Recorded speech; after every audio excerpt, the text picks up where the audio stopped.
welcome to episode 152 of the I Rock Knits podcast. Today I have a really special guest to share with all of you, and that is my father, Don Schmitt, and he's going to be talking to me about our family history and genealogy.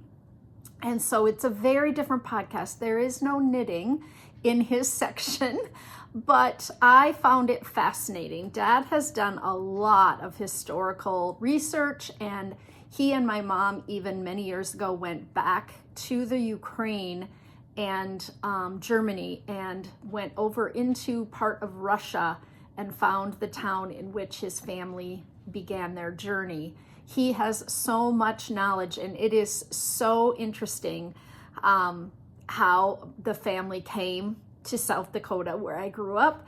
And I wanted this memory for my family to be recorded on video. And once we finished recording it, it was so special to me that I really wanted to just share it with all of you and have it out there for the family to see on YouTube. So I'm hoping that this is something that you will enjoy, getting a glimpse into a little bit of my life and my family. I have had so many friends on the podcast, and I've had my mom and my daughter, but I've never had my dad. So he's a really special man to me. He worked super hard as I was growing up. He was a pharmacist and owned his own drugstore, and he worked from 9 in the morning until 10 at night, Monday through Saturday, and 9 to 1 on Sunday. And he would come home at 5:30 for dinner, and boy, we kids had better be there if we wanted to see our dad. It was kind of a special remembrance for me to think of how hard he worked to support our family. And how hard it was to own a small business and to run like an entire little drugstore. Corner drugstores are not really a thing in the morning anymore. We did have a fountain, and we talk about that briefly, but you know, he had a jewelry counter for many years. He had cards and gifts, and an alcohol liquor license, and a post office was all in this drugstore. And so it's just amazing to me that he worked those kinds of hours, and now in his retirement has been able to spend some time reading, which is where I get my love of reading completely. So I'm going to share that with all of you today. I'm hoping that I can also garner some support from some of you for some test knitting. I'm going to be sharing some finished objects on the Patreon podcast. And if you haven't become a Patreon, will you please consider doing so? It's just as little as $2 a month. And I have a lot of extra content over there that no one is watching. I'm recording an entire extra episode, and very few people are watching it. So just as far as viewership goes, it is available right with this podcast that I do, Chatting with Friends, over on the Patreon group. And you can cancel at any time. So there's a $2, a $4, and a $10 membership. So I would really appreciate if you would go over and join us. I do have a knit night coming up on July 25th. So if you join before the 25th, you can join us for knit night. And then I just announced the new book discussion for August. So it's the July book pick is In 5 Years, which is one of my favorite books from 2021 by Rebecca Searle. And it's just a fantastic book. I'm trying to always choose shorter books so that you have a chance, if you're non-reader, to maybe kind of jump in with that. Several of us listen to them on audio, but we are choosing, quite a bit shorter books, nothing above, probably 7 hours of listening. And 2 of them have been even shorter than that, 4 hours and 5 hours. So we're really trying to keep those, and those discussions last about an hour, and you can just come listen. But I post all the recordings of those in the Patreon group too. So if you can't make knit night, if you can't make book club, you can watch them later. So if you can't make it in the evening, then you can just watch them later. So think about joining my Patreon group and supporting my creative endeavor that I was doing over here for 5 years. So the first test knit that I have going on is for the Chevy hat.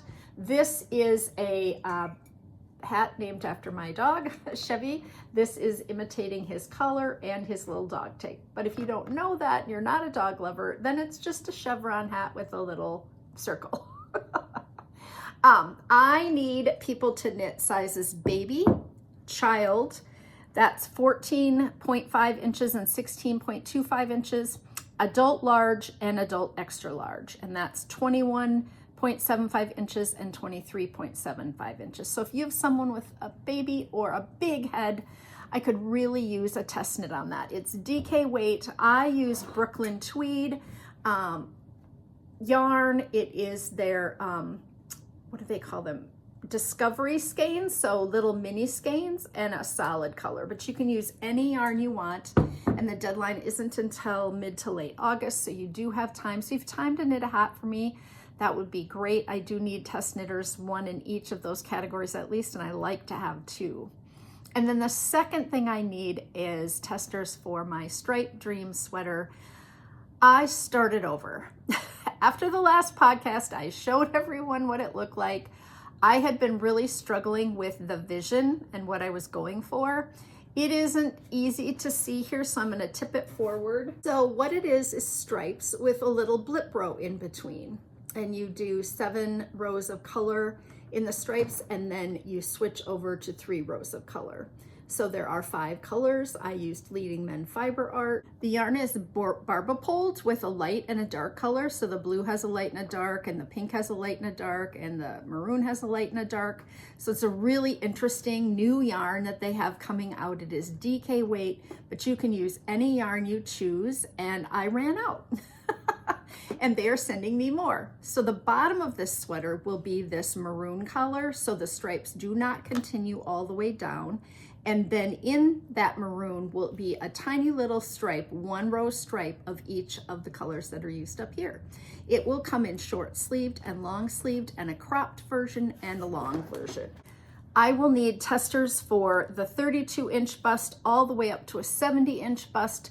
The largest bust sizes are the hardest to find. So if you are a larger busted gal or man with a larger chest circumference, I would love to have you join me. I did completely switch the pattern. I had to rewrite the entire pattern for 12 sizes because I went from a yoked sweater to a raglan.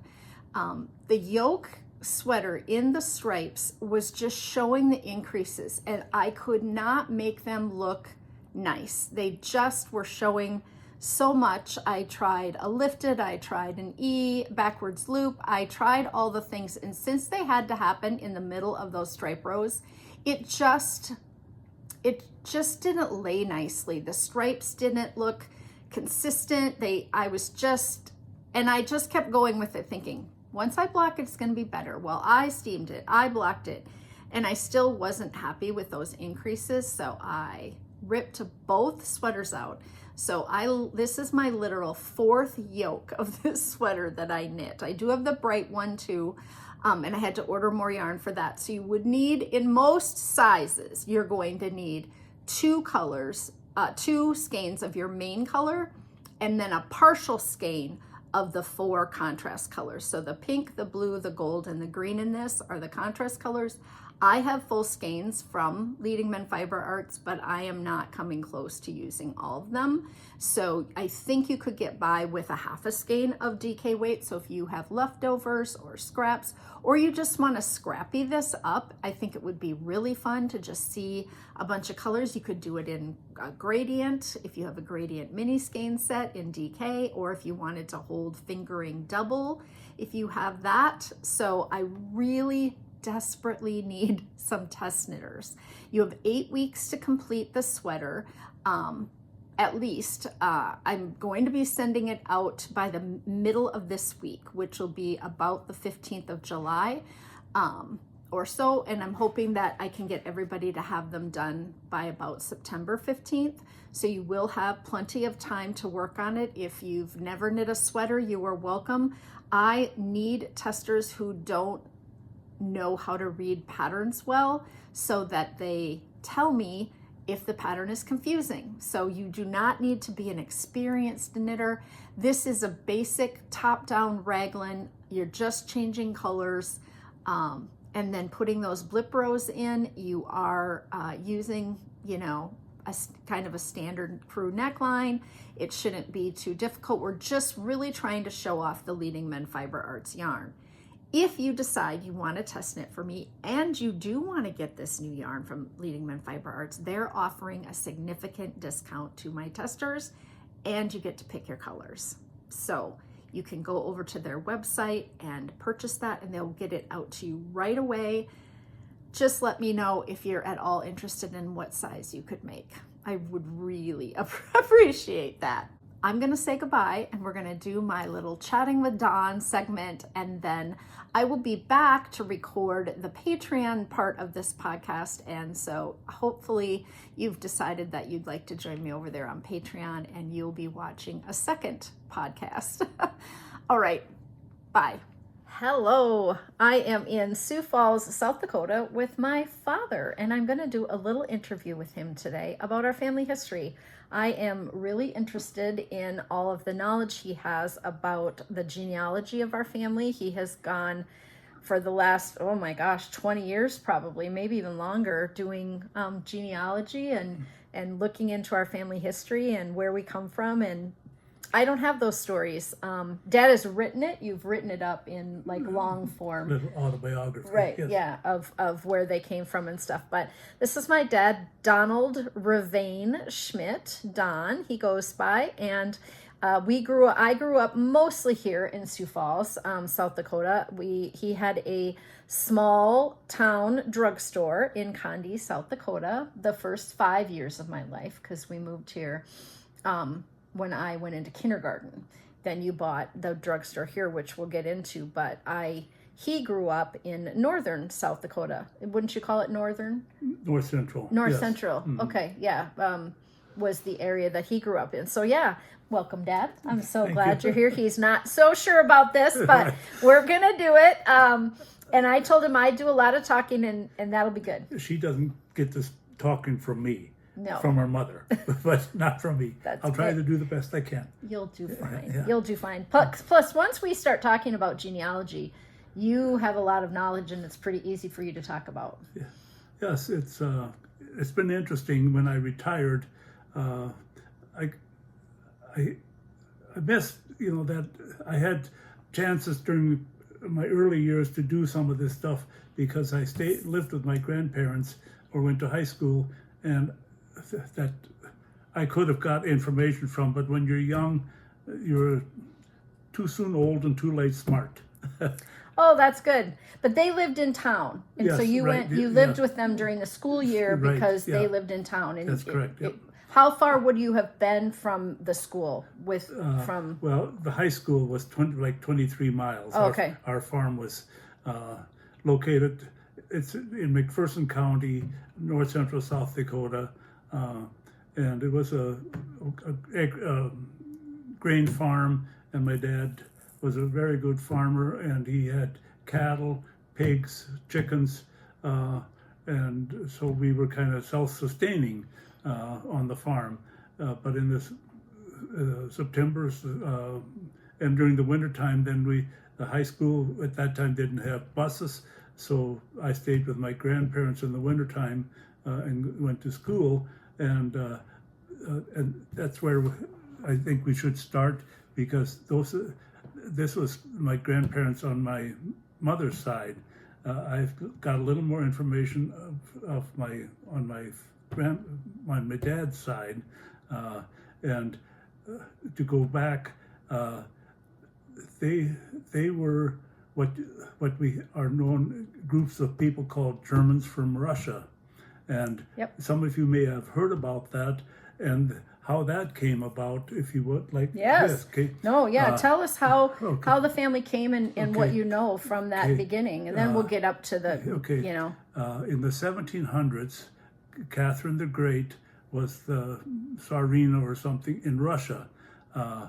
She had, I was just checking a little bit earlier that she inherited, Russia was in bad financial shape, and she had all this land, and nobody was using it, so she offered free land to German people to come from Germany and settle on this land.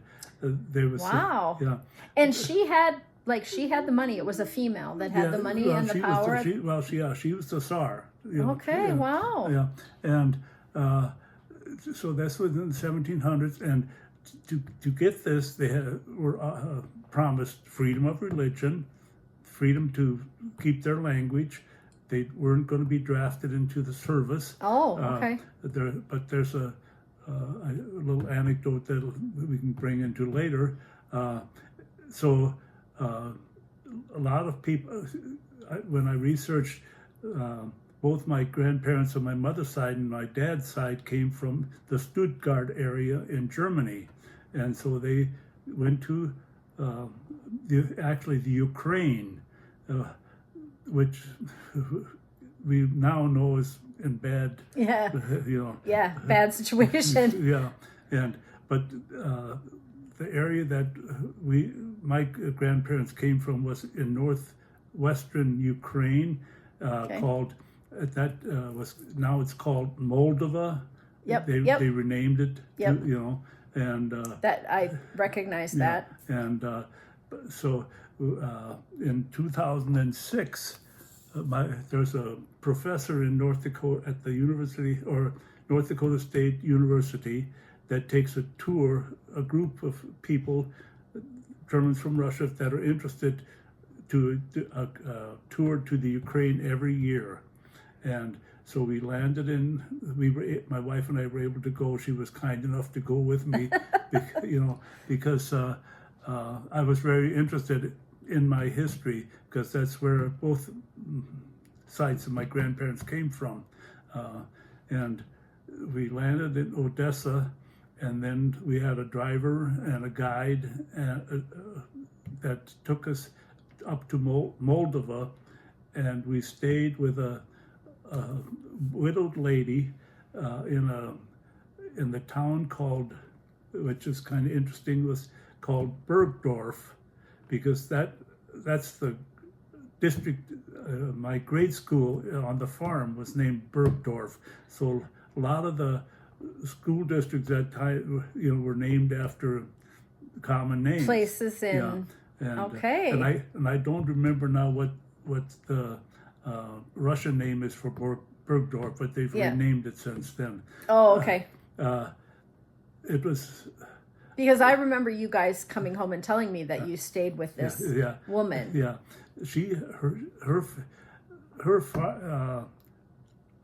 told us that she had been to Siberia. She and her husband. Her husband died there, and then when Khrushchev gave him the freedom, she says, we had no money to go anywhere or no place to go, Yeah. So sure. And so we went back to the village of Bergdorf, and we stayed with this lady. It's like what we would call now a bed and breakfast. Sure. Yeah. Yeah. And, Airbnb. Yeah. And it was just amazing. Because our guide has been staying with her quite a few years, so he had a connection with her, and he said he called her and he says, we'll be there about midnight or so, and and she says, that's fine, and she German, and so we got there at midnight, and she had made vegetable, or what we call borscht, which was the cabbage soup. Yeah, cabbage soup, and she had made soup. And usually with beets, with red beets in it. I love borscht. It's like a vegetable soup, what most people would call it, except without meat. Yeah. And of course, and a little sideline, she had homemade vodka, and she offered us some vodka, and the guide and the driver, and it got a little jovial after a while. But it was interesting because she lived in this house, and I think she got like 600 rubles as a subsidized to live there. She had a huge garden. The village, there were ducks and geese and chickens in free range. They just walked, Yep. and there were no streets. It was rural, right? No, it was a village. Okay, but not near a city. No. Right. No, yeah. We were. Right. We were. I don't know. Quite a ways from Odessa. Okay. And I can't remember how long we drove to get up there. But you didn't get there till midnight, so Well, would have been a while. Yeah, we did some other, So yeah. And but it was very interesting to stay with her. She was so hospitable. I think she gave up her own bed, and my wife just commented the other day that when we went to bed, she came in and tucked us in, and I could, at that time, I tried to speak a little German with her yet. Yes. And she could understand me and I could understand what she's saying, and she was very, she enjoyed life, because she asked, "Does your wife speak English or speak German?" And I says, "No, she doesn't." He says, and then she had a daughter and a son were living with her at that time, and she says, "My daughter," she says, "maybe we should take them to the market and sell both of them." She said, that was how because you speak German, you wouldn't. I know now you wouldn't say fluently, but you spoke German fluently. You grew up in a home that spoke German. I didn't speak English till I started grade school, and I was confirmed in the Lutheran Church in German. And so that was when it was 13, 14. So German was spoken in our home basically till I was 18, 19 years old. My mother and dad could understand and did speak some English. They weren't comfortable speaking it, but that's where I grew up. And so it was interesting to go back and try to speak some of the words, and see if I could still be understood. And it was. Yeah. So.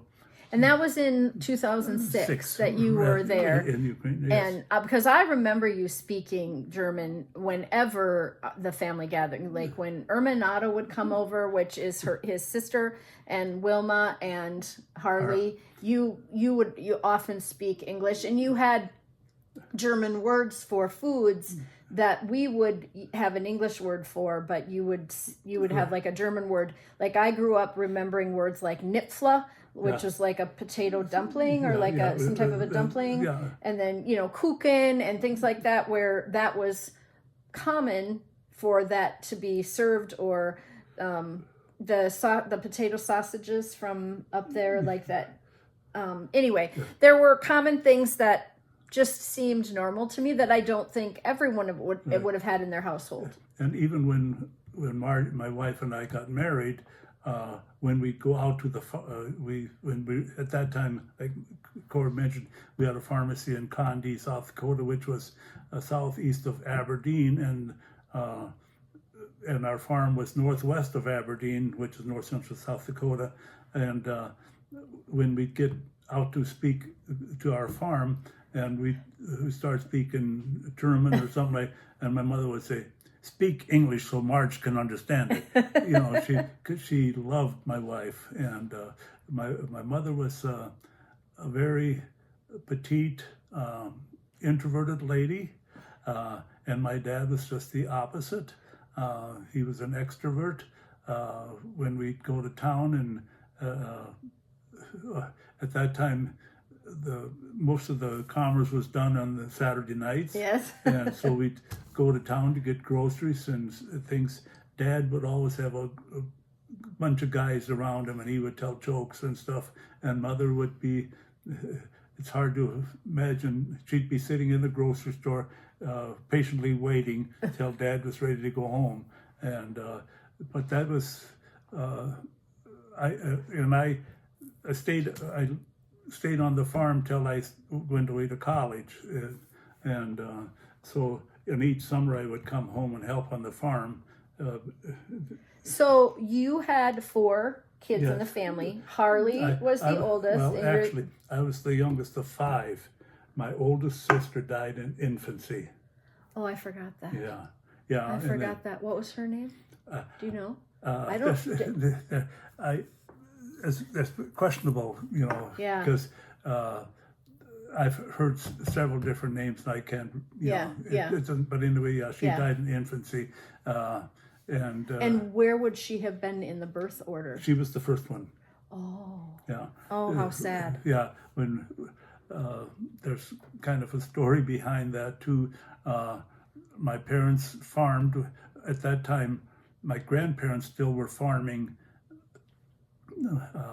real close where our farm ended up, and so Dad was farming with his father, and at that it was early. That was in the 1920s, and the story goes that my grandmother, which would be my dad's mother, was a stoic kind of how you want to say.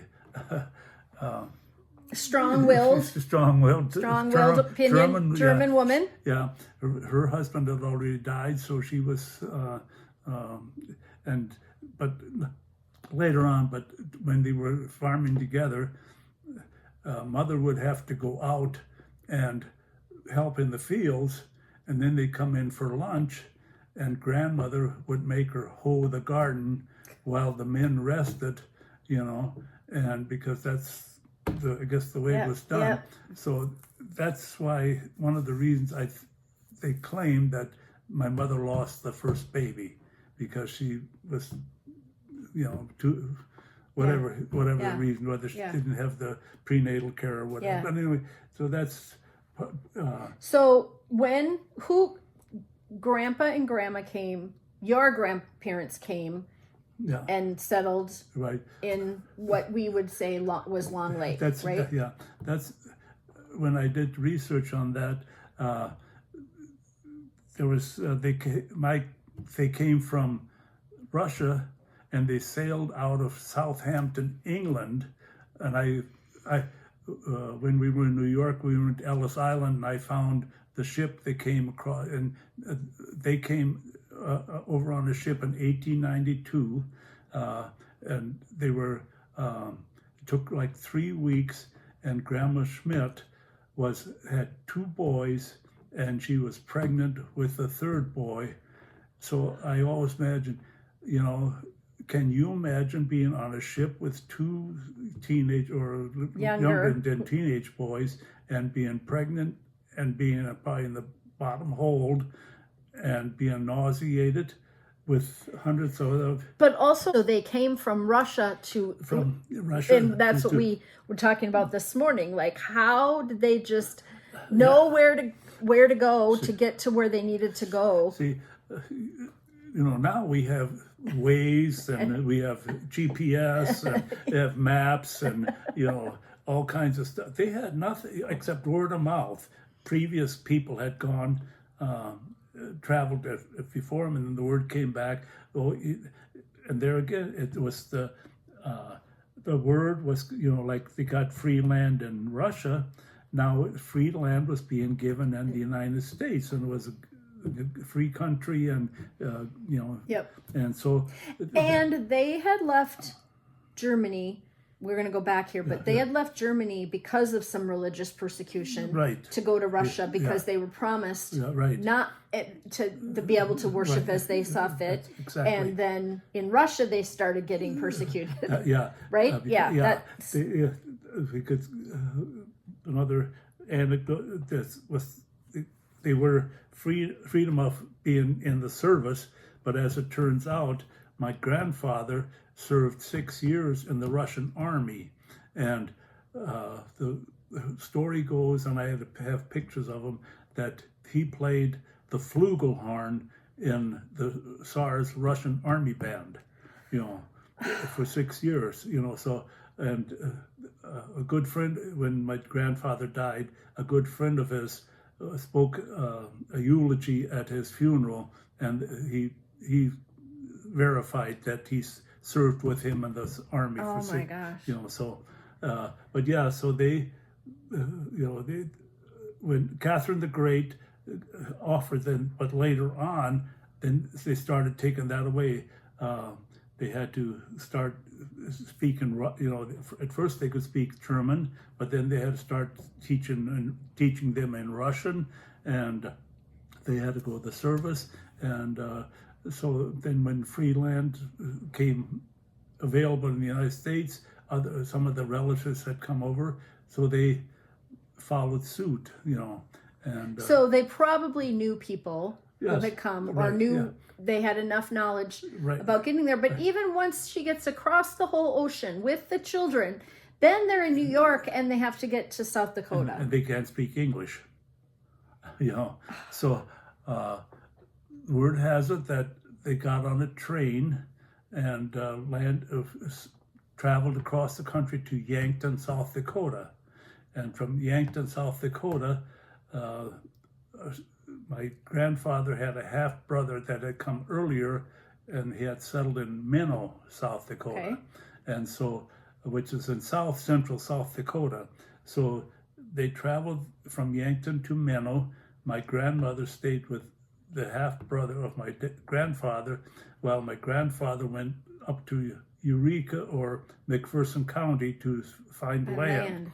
And the story goes that they were actually fairly well off.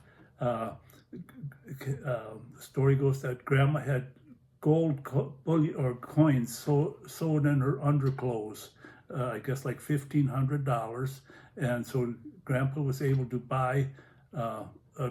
Somebody else wasn't going to make it in the farm, and so he was able to buy land and oxen and to start farming. And they would have had money to get on the train, Right, yes, right? Like yeah, they would yeah, have had yeah. enough money to get tickets for passage Right, on yes, the train. right, yes. So they would have had, Yeah.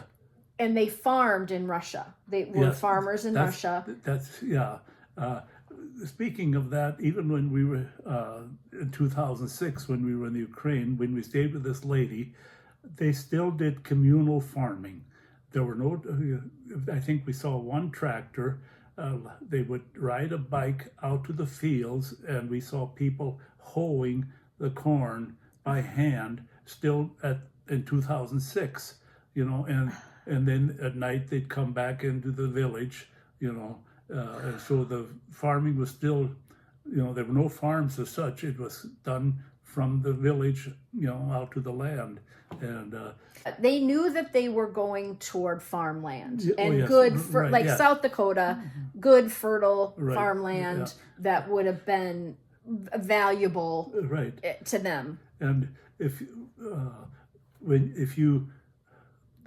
I don't remember, there's a certain way, if you claimed 80 acres or so, you could have 40 acres, some people may really know more about that. Yeah.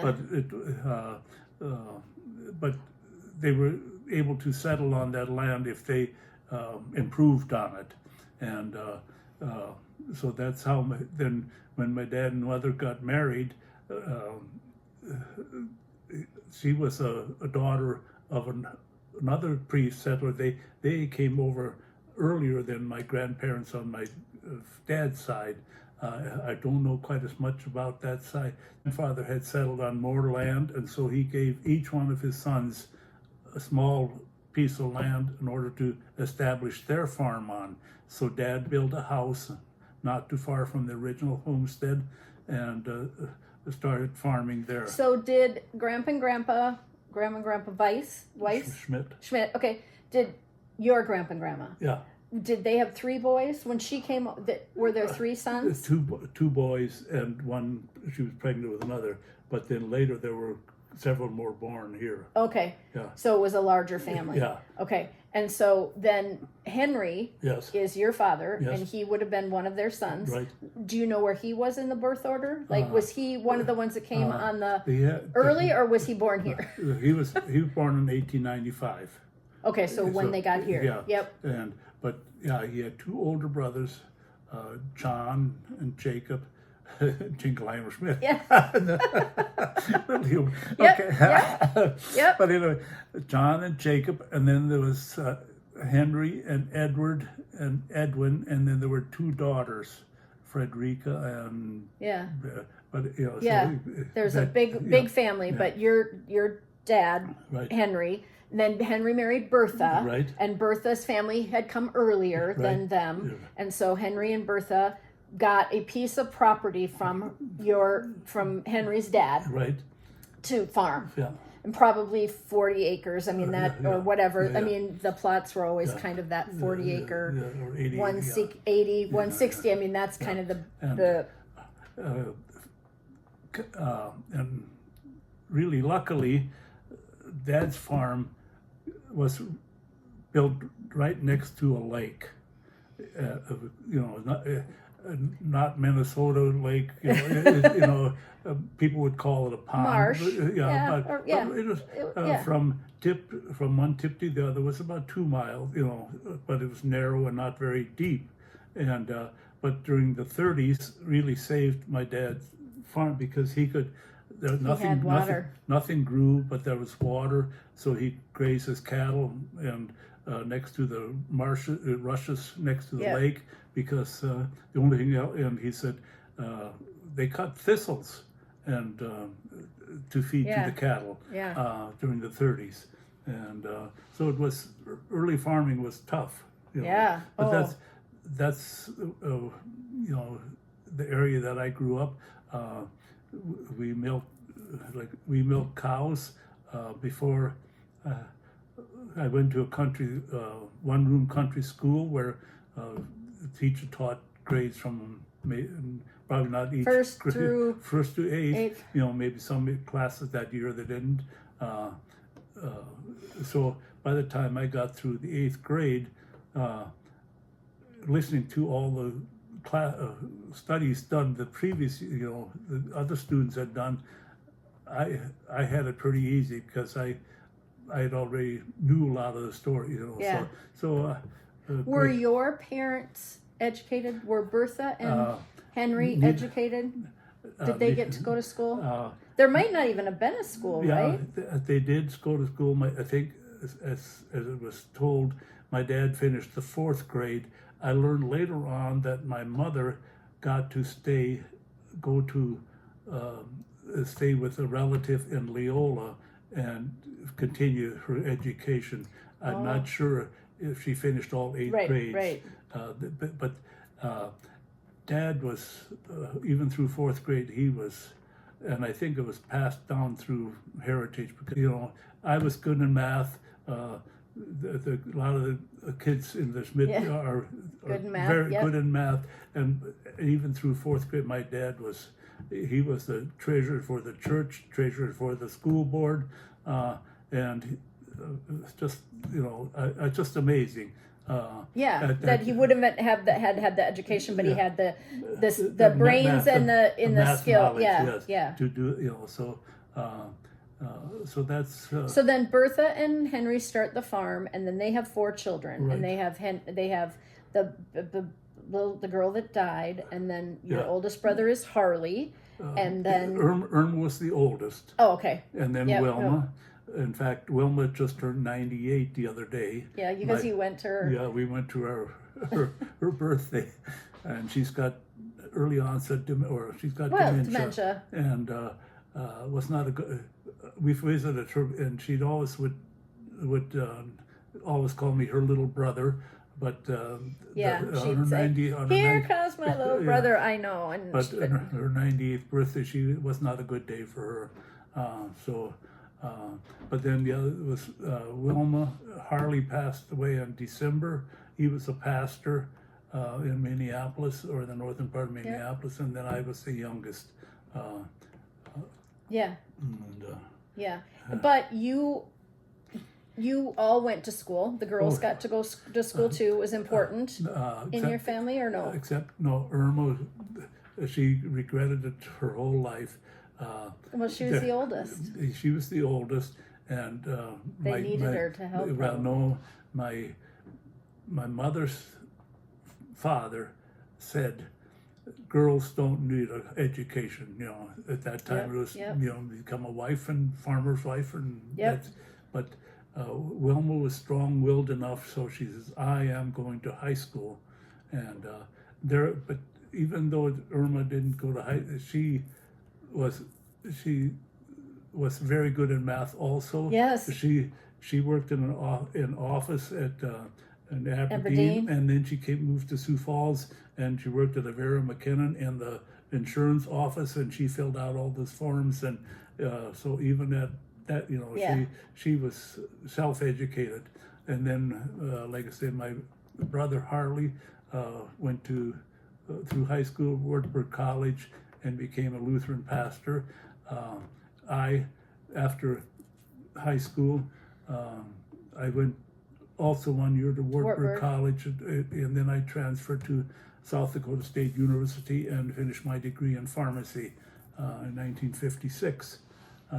But like I said, even though I had left the farm, each summer we'd go back, my brother and I would go back and help do the summer field work, and then in the fall we'd go back to school. So.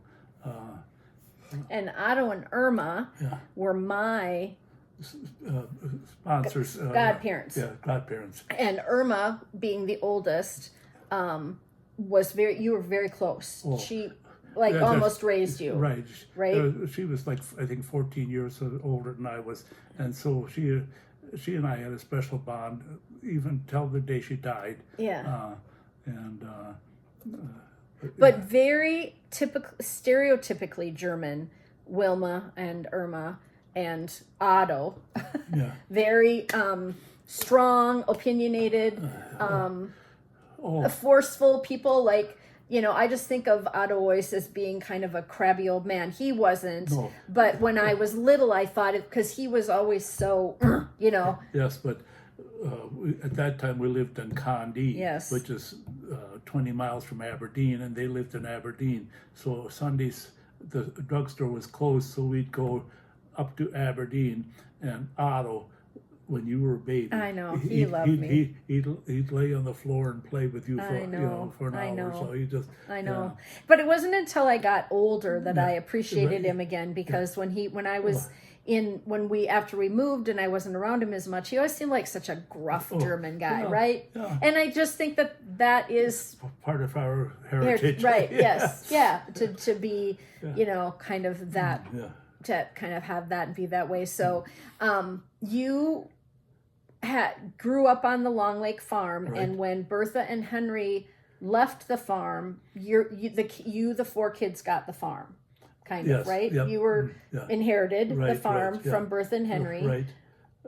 Because I remember we've talked about then how you kept the farm and people farmed it, but your family, the girls didn't farm it, and Harley was a minister and you were a pharmacist, so you didn't stay and farm it after.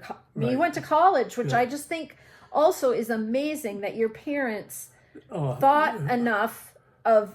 And living in like really rural South Dakota, and to say to our two boys who should stay on the farm and help us farm are going to go to college and do the thing that they never dissuaded us from not going to college, and it's really something, you know. And the farm stayed, and in fact, each one of it was easier then to sell our shares to Harley. He was more interested in the farm because he has a son that loves to hunt, and there's a lake, and they used to go back home to do some hunting and stuff, which I was not interested in, and so he was interested in selling buying our shares. So in fact, it's in his will. I'm not sure where, but it's still in the Schmitt family. I think it's his older son probably is interested in it. So. And so the farm place is still there, right? But not all the buildings. No, the buildings got moved. It had an auction sale, and then nobody wanted to farm it, and so the house got sold, and that got moved to Eureka, and the barn got moved to North Dakota, and because I'll have put a picture in of the farm place when it still did have the buildings and the farm buildings, and you can kind of see it. But you guys have gone back and visited the farm a number of times over the years, but it hasn't been that long since you guys went up. Maybe 5-10 years that you. I've probably. I don't remember the last time you and Mom went up to Condi and Aberdeen. Well, yeah, because no one's up there anymore. And I know one of the times was because I had a high school reunion, and so we went back to there. Well, and then we were up not too long ago because some of my cousins in Aberdeen passed away, and so we had but I've often mentioned, when you're small, it's kind of the terrain and around the farm was kind of hilly, and we thought, and I grew up driving a tractor and doing a farm, and those hills seemed humongous, now I go back and I think, well, they're like ant hills. And it's the plains, but it felt like giant rolling hills, and your perspective changes. Yes. Oh, for sure. For sure. So that was life in the northern plains. The winters were one of the reasons I went into pharmacy was the winters were tough, and you'd work all summer long, doing all kinds of menial work, which is necessary in a farm, picking rocks, fixing fence, cutting hay, stacking hay, with the feeding animals, manuring barn, Yep. And I thought, do I want to do that for the rest of my life, and work that hard? Well, then I became a pharmacist, and I spent more hours probably than I would have on the farm. Yes, you did. But so you bought we can skip forward to that, but you bought when I was, let's do how you married Mom. Okay. How you married Mom. Yeah. How you met Mom, because you were doing your pharmacy training. Yes. Doing pharmacy, you had to do an internship for a year, and so I was able to find an internship in Sioux Falls at Grange Avenue Drug, where my future wife was. She was going to high school, and she was a soda jerk, and that's a slang term that some people that would never have heard. So explain what a soda fountain. Okay, a soda fountain. What you had sundries, a malt machine, and ice cream, and you made root beer floats and Coke floats and cherry Cokes. And lots of stuff with pumps that I remember. Yeah, right. Pumps you'd put 2 pumps of syrup and that kind of thing. Yeah, and she worked behind the soda fountain, and they called them soda jerks. And I was a pharmacist, and I remember my boss at that time said, "Boy, wait." She was on vacation when I started working. Wait till this girl comes, boy. He knew I was single, and so and there was another girl that was also a fountain girl, and the boss would never let me work the same shift as my future wife, Marge. I had to work because the other pharmacists that I was working with, he didn't get along with the other soda. So I had to work with the other girl, and Vern got to work with Marge. And I was living in... And how old were you? Well, I would have been... 22? Ish? No. Yeah, about 21, 22. 2-ish? Yeah. And Mom was in high school. Yeah, right. She was a senior in high school. And I was staying with a bunch of fellows, and one of the fellows says, "If you don't ask her out, I will ask her out." So one Sunday afternoon, Marge's folks are from Worthington, Minnesota. They lived in Sioux Falls, but their family came from Worthington. So one Sunday afternoon, they were for the weekend they went to Worthington, and Marge and I both happened to work, and so I got up the nerve to see whether she would go to the movie. with me, and we went to the State Theater, and on an afternoon, and the Ten Commandments were playing. And recently they refurbished that State Theater, and they were playing a movie down there. So we went to see because it's really kind of pretty now. Yeah, beautiful old theater. It's an old theater. And Marge told the guy, my husband and I had our first date, in the State Theater. And he says, really, how long ago? And it was, at that time it was like 59 or 60, Yeah. And so that's... But that's so funny because my husband, who is also more of an introvert, would have had a hard time asking me to go on a date. And I was very interested.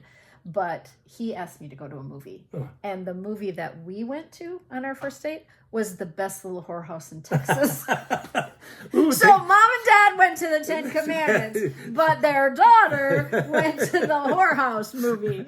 So, times have changed. Isn't that funny? Yeah. So do you think that mom was, you didn't work the same shift, but do you think, I'll ask her, but do you think she was interested, like, before you asked her out? Was she... I'm not sure about, but to go on with that same story, the drugstore, the Grange Avenue, the guy says, I can't afford, even though I think at that time I was getting $65 a week. He says, I can't afford you. He says, you have to go find some intern. But it was required that you get a whole year's internship to be able to take the state boards. So I couldn't miss any work, otherwise I'd miss a whole year. And so he said, I'll call. So he called another drugstore to see whether, he said, well, yeah, one of my guys at that time in the service, because that was still prevalent there. And he said, yeah, I can use them for a while. And while I was working there, this is, I don't know if you've heard this story or not, I hadn't been dating, too many, because, and I wasn't, I'd never been in love. I didn't know. And so, and she was quite a bit younger than I was. She was, because mom has said she was surprised that Grandpa Ford, her dad, let her go on a date with someone as old as dad. Yeah. Not anymore we would probably think that if you're 18 and someone's 22, there's a bit of an age gap there. Mom might have been 17. Yeah, probably 18. Anyway, so I hadn't called her for a while, and she was a senior in high school, and so she finally got the nerve to go to Dow Drug at that time and see. I need, with the idea, I need school supplies, but she really wanted to, and. So she was interested. Yeah, so she was interested, yes. But it's surprising me because she's more outgoing like me, and that, I would have, thought that wouldn't have taken too much nerve on her point to go over and say, I want to see Don. But 17 or 18 years old. Yeah. And he's older and he's done with. Yeah, and you're insecure too, because we hadn't been dating that long, and so. And what did you drive in those days?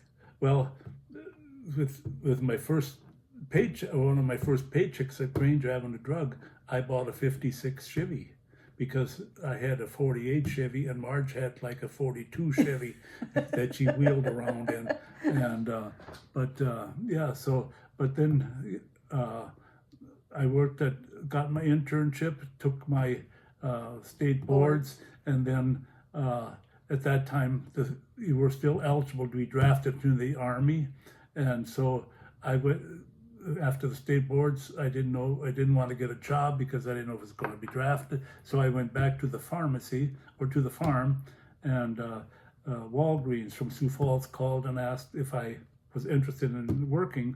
And I says, yeah, but I'm still probably getting the, oh, that's okay, we need somebody. So I left the farm and went to work at Walgreens, And then Mom started nursing. Yes, Nurses training. Yeah, when she got to high school, her goal was to become a nurse, and so she went to Sioux Valley School of Nursing. So and I worked, and then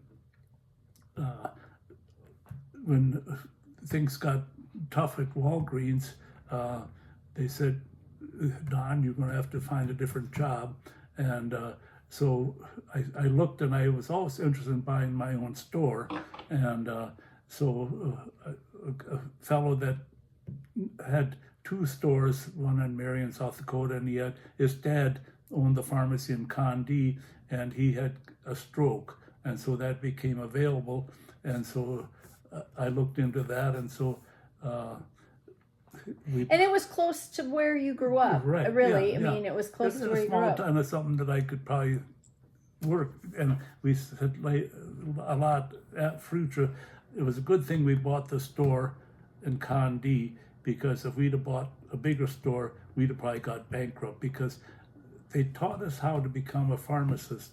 They didn't teach us how to become a businessman, and so I learned on the fly. Well, and just the fact that I think about this, which is why I wanted this part of the story, is that you came from a farm, right? And you went to pharmacy school, but then you decided to buy a whole store, right, like with all the things that come, not just a pharmacy, but you had a fountain. Yes. There was a whole thing where you were buying products like that and filling your store. We had a jewelry department, and we had cosmetics, and I had to become a buyer, and but I bought that a couple of years or a year or so before we were married. So I lived in Condé while Marge finished nurses training, and then in '60 we got married, and then she moved to Condé with me, and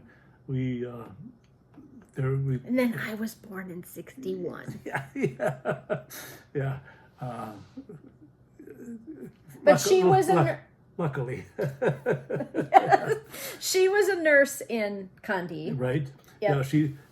We were the healthcare unit in Condé. She did home nursing. So we had a little interruption, but so you had the pharmacy in Condé, and then what kind of precipitated the fact that you guys moved to Sioux Falls?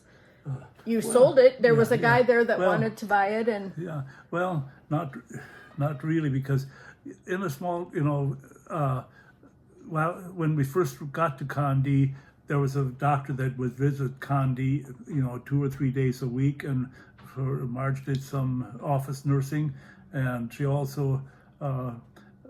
If people had get injections or something, she would do shots. She would go shots. She did all the school shots too, I think, for kids, that went to school and that kind of thing. And so then all of a sudden, a drugstore in Sioux Falls became available, actually from the fellow that my first intern and where Marge had worked. Okay. He had 2 drugstores, and he wanted to get rid of the one, and so we decided to the doctors that used to visit there didn't quit coming, so it was, we made a living, but in fact, we heard later on, when Marge's folks came, because Marge's dad was in business, so he knew he came up to Condé to visit, and he told us later, he said, if those 2 kids make it, it'll be a miracle, And but I don't have a lot of memories of Condé, a few, and I did go back, years later, but now I haven't been back in quite a while. But my younger brother Mark was also born there, I think he was born in Redfield, but you guys had a 2-story old home, right? And you were closer to your family up there, up to Aberdeen, and Mom was accepted by your family, and they loved her, and she loved them. But then moving to Sioux Falls moved her closer to her family, her parents, and her brother and sister. And it was more probable that we could make a living in Sioux Falls rather than keeping the store. Because at the time, what would the the population of Kandy have been? Right. 300-400 maybe. Yeah. You know, Like and that we're was- small town, right? Like yeah. But But huge. farming, But- like lots of people in the. You would have been the hub for. Yes, wonderful people, a huge farming community, and so large part of my business was I taught myself veterinary medicines, and so I sold a lot. Rather than prescriptions, I was selling. And I grew up on the farm, so I knew about pigs and cattle and some of their diseases, and which wasn't taught I could have learned about it at college, but I didn't. Right. So it seemed really a better idea to if we were going to make the change. And then Otto and Irma were in Aberdeen. And Wilma was in Aberdeen, and Harley would have been wherever he was ministering. But Irma and Otto eventually moved to Sioux Falls. Right, and then my parents sold their farm, and moved to Aberdeen, and about the same time we left Kandy and moved to Sioux Falls, So they says we moved closer to you, and you moved away from So, but then later on, my dad ended up in a nursing home. Well, both my parents ended up in nursing homes in Sioux Falls, and that's another story. But let's look at this because this came up on my phone, which is partly a little bit about why this whole thing came to be. That I really wanted to talk to Dad because I have heard these stories in snippets. not just. Although I will say Jeff did the audio recording of this many years ago, and so we all at the time had a cassette tape, and it's on record at the Library of Congress in Washington DC. He did an audio recording as part of a program. Right, they came around to different towns and did these kind of histories to restore his, So I had heard that, right? Like I had listened to that, and I probably somewhere with all of our old, it was prior to CDs, so it would have been would have been cassettes. This kind of story of where you came from, and that you went to Russia. But then this came up on my phone because I have the Time Hop app that brings up things that happened, and it's a picture of Dad's DNA. I decided, when I did my genealogy, I thought it'd be interesting to do my DNA, and which was a surprise. When you say Germans from Russia, you think German heritage. Right. Yep. Well, as it turns out, that I am like 39% Scandinavian, East European. The biggest surprise came that I have some Jewish heritage. Yeah. And which in a way is not too surprising because I think in Germany, as you know, there were a lot of Jews. You're right. But Ashkenazi's Jewish, 2.2%, and then Sephardic Jewish, 4.2% from the Middle East, is way toward the bottom there. But then I have Asian heritage, East European from the Balkan. But Scandinavian, British, and Cori and I were talking earlier how I have no proof of this, but Lutheran pastor in Eureka did some historical research, and he wrote that the German people were Schwaben. When they travel from gypsies, I think in my mind is they followed their cattle or their livestock, from being that Scandinavian, which would be close to the British Isles, that way back on history probably, they were following their cattle nomadic. Nomadic. Yeah. It took us this long. Yeah. I'm like, come on, Cori, what's the word? Yeah. They would have been nomadic with their Schwab, nomadic people. Yes. And so they were following their animals to better pastures, probably, which southern Germany was really noted for, like the Black Forest there. Yep, It's yep, really, yep.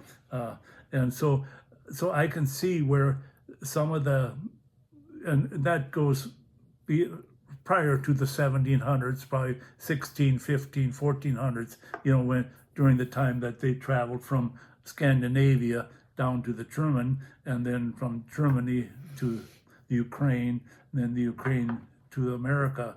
But it was really eye-opening. Yeah. And I think anyone, I mean, I haven't had my DNA done, but I know mom's mostly Scandinavian, so mine would come out with some of this too. But I think when people have this done, they realize just what a mishmash of everything they are, right? Yeah. We all are such a melting pot. That's why people came to the U.S., right? And but looking at this, I would have said that if Dad had lived in Germany during World War II and been unbeknownst to him that he was Jewish, he would have been on the side of the German, side, but should have been wearing a yellow star. Not sure, but but no one would have known, right? And that's the thing that we were talking about, is like when people don't know what they are, it's easier to hate what they aren't. And I just found it so interesting that we have all of this, Asia, Africa, Jewish, in our family history, which is wonderful and amazing, I think. Yeah. So like I say, it was really revealing, and I'm glad I did it because it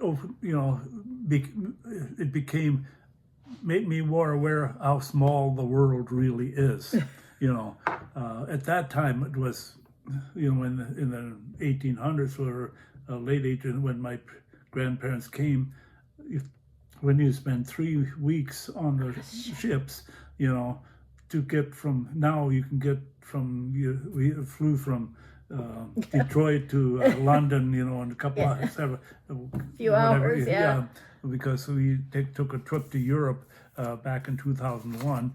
In fact, that's a story I'd like to mention. Because you guys went to... we traveled Europe for 17 days, and we were at the Battle of Belgium, at the Battle of the Bulge, when the 9/11, when the tower went down in New York.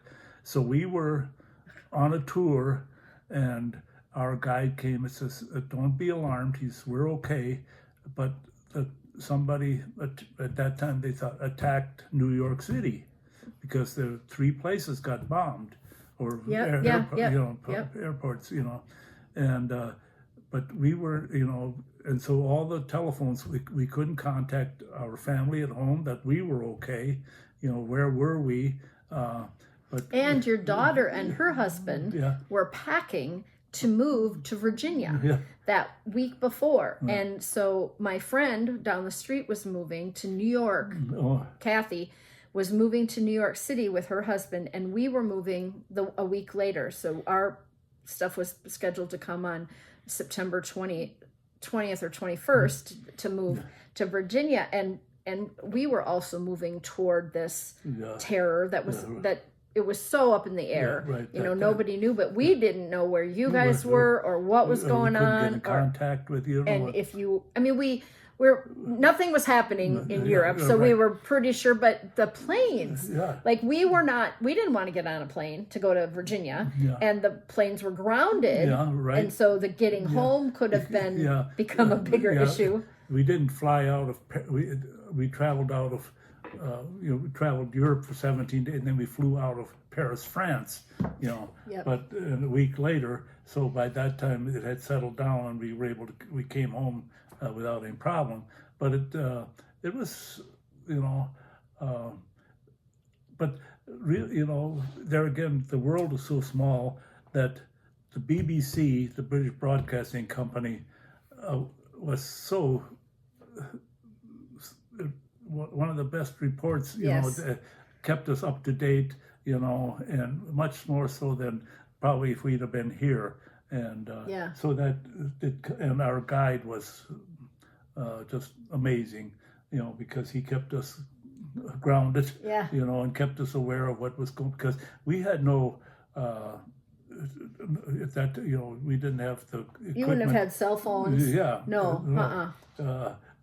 So the equipment where the communication wasn't as good then, because you had to get it from the hotel. Even that time, you had a long distance. Call. It was, and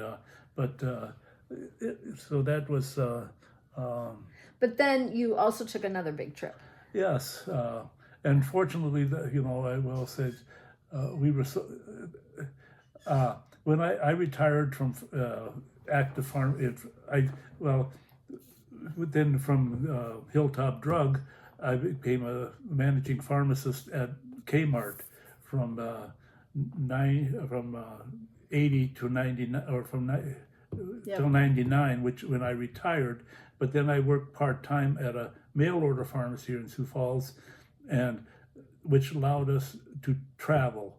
And so in 2010, we always wanted to go to the Holy Land or Israel, and so that we were able to do that, and it opened our eyes to really the history of the Bible.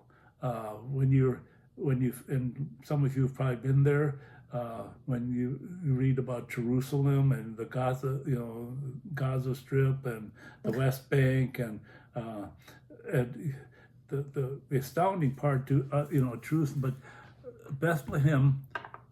In order to get into Bethlehem, you had to go through a checkpoint, and armed guards came on the bus and checked our passports, because Bethlehem is Palestinian, and not, and then when we left, it's the same way again. You had to go through a checkpoint, which was, when you're not, we're historically deficient, really, Right. We just don't have the centuries of history that they have there. But we also haven't been involved in the conflicts that are constantly going on in that part of the country. And, because there thousands of years, the Palestinians and Israelites have been fighting, and that's still going on. And so, but that was, we got to see all the historical places and that are mentioned in the Bible, and we couldn't do it now anymore because both my wife and I are getting up in years, and you do a lot of walking there, and up stone steps, and but to see the Sea of Galilee and a lot of the places, and we hear a lot now about Tel Aviv. That surprised me too. Tel Aviv is kind of like a New York City of Israel. They have it's pretty. But that brings us right back when he's got his little note here that he went in 2010 to the fact that you have ancestry in the Middle East, in some of those areas that you visited because you had an interest in the biblical history. But what you learned also about was the history of the land there, right? Really the history of the land, and continues to go on to this day, where we have these conflicts that are hard to. And some of you know about the Green Wall, and they had to go through the green, or farming on one side or to the other. And when you were in Germany, when you went to Germany, you had an option to go to one of the stalags.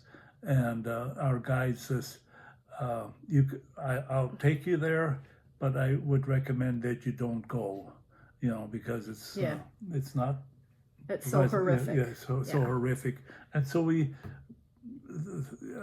majority ruled, and we bypassed, those concentration camps. Yeah. And we went from Odessa, and we flew out of Germany to come, and there was. I went to the library in Stuttgart to try to find, because my grandparents on my dad's side lived southeast of Stuttgart, and I found out later my grandparents on my mother's side lived on northwest of Stuttgart. I'm sure they didn't know each other, Right. but it's centrally located there. So I went to the library to see whether I could find some of the history, but I didn't have the time or the money to hire an investigator to reduce that, and I couldn't read the history Enough well of it, enough yeah. in German to really. I wish, Right. I I do remember one of the stories coming home that you and Mom were on a bus and you would go into places and people on the bus would say, Don, help us order. Yeah. Don, help us. Can you and you have a different dialect than some from your German than some of the places you were, but you were like, oh, okay, I can try. But it was one of the first times that people really appreciated your German. Yeah. And like now I think when people speak a second language, we're very appreciative of people who've taken the time to learn a second language. And I took a couple of years of German in high school, but I certainly cannot speak any of it. But there, everybody wanted Don's help to understand the things. Yeah. What's this on the menu? Well, that's this. That's what this. Yeah. And I remember Mom saying, your dad was really popular on this trip because he could speak some of it, even though it's just like anywhere, you can go to Spain and there is a southern Spain language and a northern Spain language, and you could get by, but they're not the same. And then you guys would have had really South Dakota German, the way that they spoke, and then the things that influenced that as they traveled. And something else that I just came to my mind that you might be interested living in Minneapolis.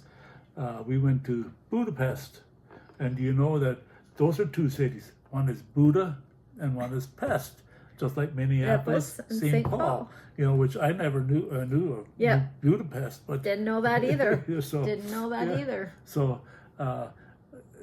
traveling is. We were so blessed. Like I say, when I retired, to have that part-time job, that we were able to travel and see parts of the world. There's still a lot more that out there that other people have seen, and it's just interesting. So, as another milestone in my birthdays come up, I'm blessed to because both my sister and my brother started losing some of their memories. And I told some of the kids, I says, if you want to know anything, you better start asking, because I'm the only one left. Yep. And you're going to be 90 in September. I'll be 90 in September. Yes. Yep. And so we're going to have a party, but it was another time when I was like, I got to get on this. Like, if I'm going to ask him, because you always feel like, there's time. There's time. Yeah. And there is, but I did really want to record and kind of have you talk with me about some of those stories that I had. That I'm still, there's lapses and, that years go by and in my memory that I don't remember the exact days, but but I have that, and I'm 63. Yeah, but right, like you're like, when was that? It's just I'm blessed to be able to still share, and hopefully some of the other kids through this will be able to see it, hear it, and for sure.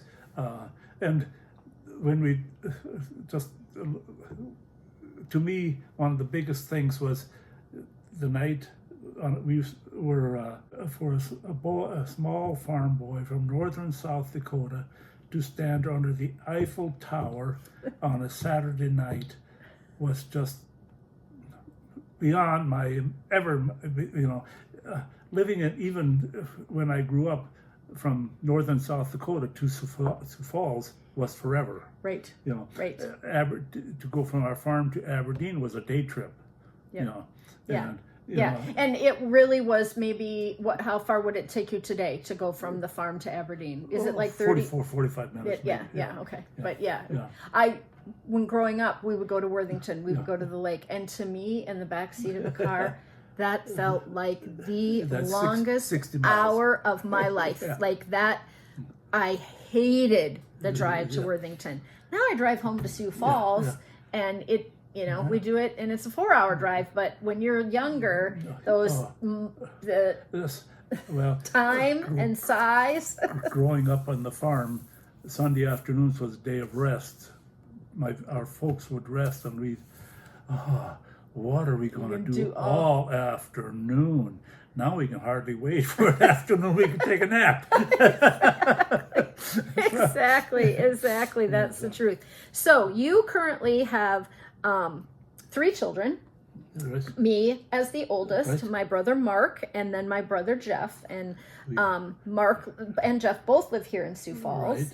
And Mark has 3 children, Right. and Jeff has 4 children, Right. and then their children have married. Right. So you have 9 grandchildren and 3 great grandchildren, and 1 more due in October. Yes. So it's And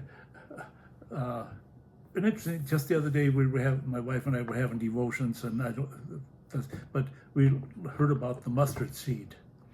How the bush, and I says, honey, you are that mustard seed. I says, from you sprang 3 children. You have spread out Minneapolis, here, and Sioux Falls, western Sioux Falls. Yeah. There's 1 grandson in Brookings. 1 will be going to Arkansas, to med school. Kylie's in the Twin Cities. Kylie's in the Twin Cities, and she's doing her service with teaching at church and stuff. The mustard seed has growing into a big bush, and and sheltering whoever wants. And it just came to my mind that from a mustard seed comes this big family. As I was taking pictures this morning of some of the family pictures in the house, because when I come home here, Mom has the pictures that we've taken through the years, and the one with all of your grandchildren, which I will put in here. And it's a couple of years old, because we haven't had all the grandchildren together, because Andrew also lives in the Twin Cities, so he's not here when we come home. And and then we still have the young ones who are still in high school here, the grandchildren. But there are 9 grandchildren, and then these now great grandchildren, as these grandchildren have babies. Yes, and each one is a revelation in its own right. They're all so different. Yes. That it's just amazing. You guys have loved being grandparents. And you really love these great grandbabies that live right over here, because that brings so much, little ones. These are little ones that bring so much new energy. One's gonna 10, and the other one's 4 or 5 years, and then the little baby. He was born last September. So we're continuing on this, more family. And to see our kids raise their kids, and mostly raised, and to see the things that we tried to teach them, and they're teaching their kids, and now with our grandchildren are teaching their kids, I think to this day, the fact that Mark and Jeff and I all went to college, and we never talked about it. We were never sat down and said, you will go or you may not go. But Bertha and Henry sent their boys, and then you and Mom sent the 3 of us, and then the grandchildren, have mostly all gone to other schooling beyond high school, and and that it just carried through. It wasn't really about pronouncements or you will or you won't or whatever, but it has really carried through. And as you growing up in this block, you know, Yeah. I think we're the only family where We're all all three of our kids went on to college. Yeah, because Yeah, 'cause I we're- grew up in a middle income, neighborhood, and I still know there are still neighbors here that have lived here, the 50 some years that you guys have been here, and and many of those kids did not go on to school. No. It wasn't. We didn't live in an affluent place where that was the expectation. No. But then, what is also quite strange is that Mark and Jeff and I all went to college in athletics. Yes. Right? Like my brothers were both swimmers and they both swam in college, and I did gymnastics in college. And that is rare too, because you and Mom were not athletes in that way, right? Like you went into medical stuff, but the three of us were involved in athletics, and lots of kids are. Yeah. Many kids are, and they never pursue it past junior high or past high school, and then we all three pursued it past. But Right, because that is also a story that there were all these small drugstores all the way around town. So there was Assam and Dow and Hilltop and Park Drug, and Bel Air and West, so many. And all of these pharmacists all had little corner stores. There wasn't Walmart, Kmart, Target. Those hadn't come to town yet. And a lot of them had fountains. Not as many as, but we had a fountain for many years before you finally took it out. But all three of us kids worked in the drugstore from the time we could see over the cash register. And Mom too. But you definitely had employees. But then years later, when you went back to work for Tel Drug, and they was the mail order kind of out. You walked out there, and all the old retirement, the guys who had retired, the pharmacists, were all there at Tel Drug. So you guys would take your breaks together, and so you had known each other because you went on buying trips, oftentimes to buy product for the stores. You would go on these trips to buy the gifts for the gift department, and if you were out of a drug, you'd call the neighborhood pharmacist, can I buy that? And they would share so that you could fill a prescription. So you wouldn't send the customer over to the, other store. So you would, and they would, it's a unique. It's a different perspective than people today would have. Right. Because then eventually almost all of the local small went away, and then those pharmacists went to work for like the Kmart, the Walmart, the Target, or whatever the bigger places that came to town. The story, I grew with a group of pharmacists, retired pharmacists now, and we were talking, our medical facilities in Sioux Falls are second to none. We have Avera and Sanford, and they're putting up new buildings all the time. And so we were discussing that thing. They were saying, if they're nonprofit organizations, how can they keep putting up those buildings? I says, I used to have a drugstore like that. It wasn't supposed to be nonprofit, but it ended up that way. and as the little drugstores went, now the bigger store like Kmart's gone, Shopko's gone, Osco's gone. They went by the way. All taken up by the big, and the mail order. And some of the mail order stuff that they buy in bulk and they buy more. They can buy more so they can sell for cheaper. With our prescription, when you've on Medicare or whatever, they mandate that you mail away for your, even though I don't like it. Because that was my anathema. At that time,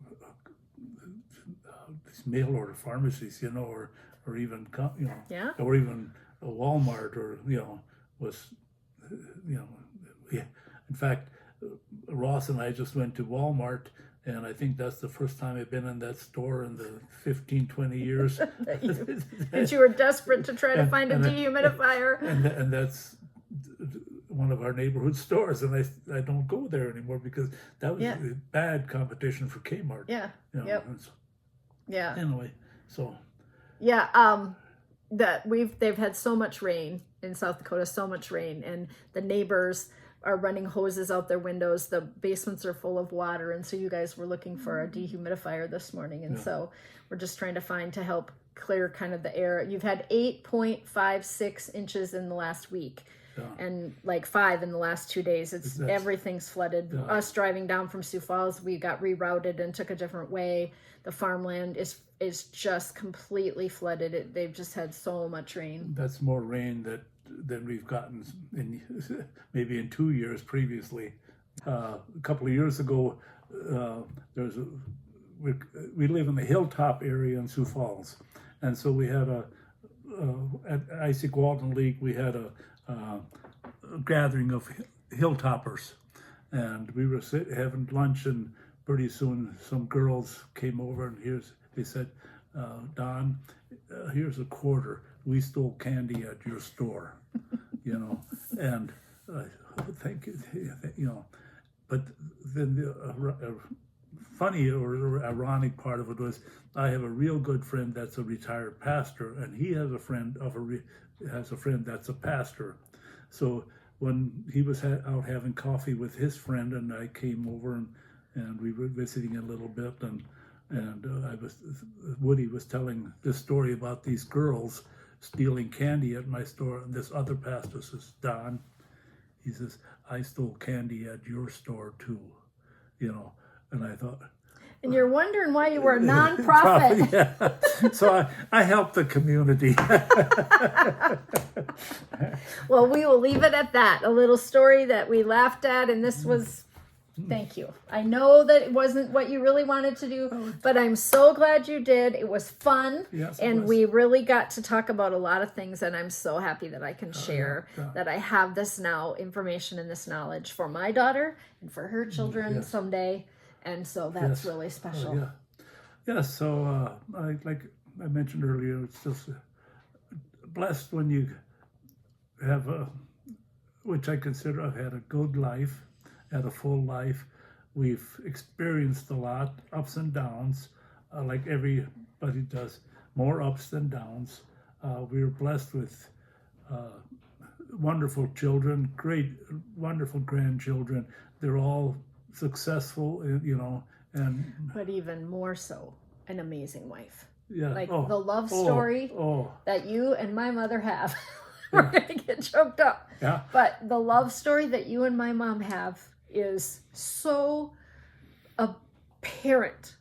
Yes. In the world. You two have loved each other so much. There is just a bond and a connection. Yeah. She held together. I worked.